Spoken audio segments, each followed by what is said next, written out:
Sesta corsa dal Savio, il centrale della serata, una condizionata sul miglio in 7 al via, 1 Zaffiro Rock, 2 Cesare MG, 3 Candido Jet, 4 Venanzo Jet, 5 Voltaire G Font, 6 Amore Stecca, seconda linea 7 Attalo. Pronostico molto incerto con Cesare MG, Voltaire G Font che sono i due più attesi, ma la corsa decisamente equilibrata. In partenza vediamo Cesare MG che conquista la testa su Zaffiro Rock, all'esterno Venanzo Jet seguito da Voltaire G Font, lungo la corda segue in terza posizione Attalo, poi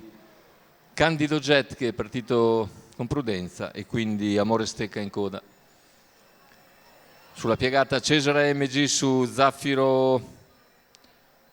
Rock, all'esterno Venanzo Jet, alla corda Attalo, poi Voltaire G Font, percorsie esterne, chi segue direttamente le mosse di Venanzo Jet, ma intanto molto tranquillo il primo quarto di gara per il battistrada che lo può percorrere in 31.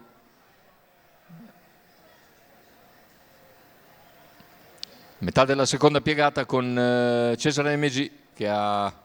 moderato sensibilmente l'andatura, ora sposta all'esterno anche Candido Jet che va a prendere direttamente la scia di Voltaire G Font.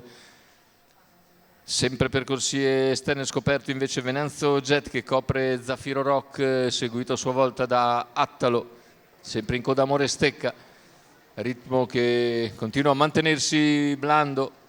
1, 2, 3, 31 e 3 addirittura il secondo quarto, più lento del primo.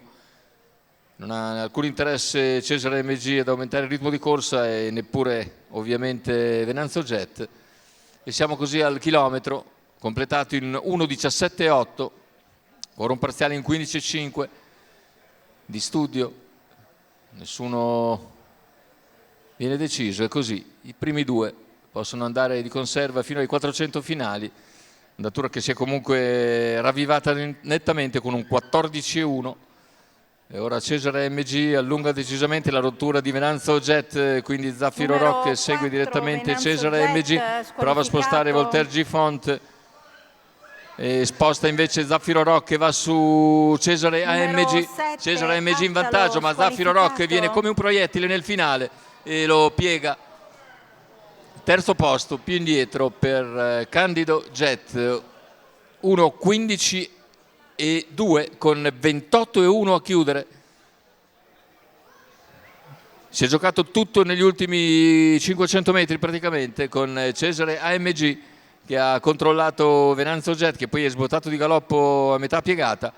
ha trovato da correre così Zaffiro Rock che non ha perdonato e sul traguardo è emerso nettamente primo sullo stesso Cesare AMG, mentre Candido Jet ha colto la terza piazza. La vittoria quindi per Zaffiro Rock e Francesco Tufano per il training di Filippo Rocca e della scuderia Sant'Eusebio.